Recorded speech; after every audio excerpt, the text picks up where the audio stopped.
На вялікі школьны кірмаш, які разгарнуўся на пляцоўцы каля гандлёвага цэнтра Палесе, з'ехаліся звыш 40 прадпрыемстваў і арганізацый не толькі Брэсцкай вобласці, але і іншых рэгіёнаў краіны. Свае павільёны разгарнулі прадпрыемствы канцэрна «Беллегпрам», Брэсцкага аблспажыўсаюза, прадпрыемства «Белкніга», індывідуальныя прадпрымальнікі. Школьную форму, спортивные костюмы, трикотаж, абуток и канцелярские принадлежности можно было набыть со знижками у среднем 15-20, а на некоторые товары и до 70%. По ярмарке прошлись, очень много скидок, очень приемлемо, можно одеть, купить все ребенку. Все то, что надо, еще все можно посмотреть, докупить.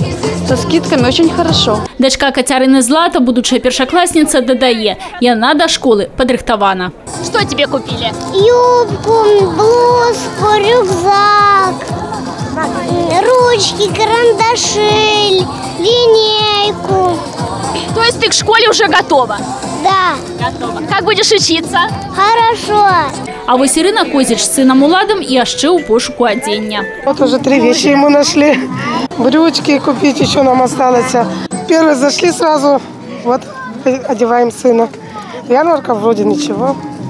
Как цены? Ну, цены тоже, скидки. Цены тоже хорошие. Добрые цены, тематично упрыгоженные павильоны и специальная концертная программа стварали на кірмашы святочный настрой. Перадшкольный, як назвала яго юная кабрынчанка Настя Гольцман.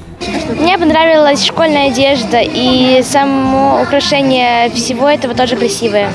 Мне хочется быстрее в школу, потому что я хочу уже пойти увидеть всех своих одноклассников и увидеть учителей школы. Школьные кірмашы арганізаваны амаль у кожным райцэнтры вобласці. Сёлета іх ужо адбылося звыш 60.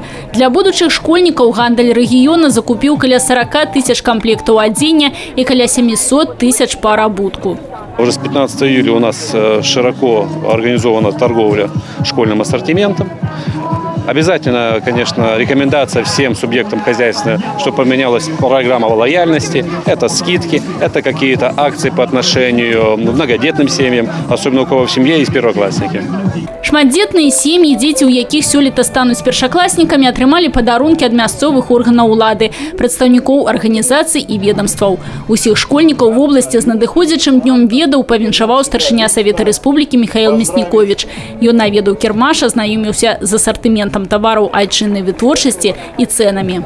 Что замечательно, что производители и торговля обеспечивают определенные скидки для того, чтобы продукция была еще более доступной. Это вот с одной стороны. С другой стороны, что все равно мы так устроены, что нам хочется иметь праздники. Поэтому то, что сделало руководство области, района, это они молодцы. И чем больше будет вот таких радостных дней, не только по случаю, а может быть и в обычные, что называется, времена, тем интереснее будет наша жизнь. Агульнаабласны школьны кірмаш у Кобрыні арганізаваны ўпершыню. Яго змаглі наведаць тысячы жыхароў рэгіёна. У перспектыве магчыма правядзенне такіх мерапрыемстваў і ў іншых раёнах вобласці. Людмила Салзна, Александр Сивицкий, телерадиокомпания «Брест».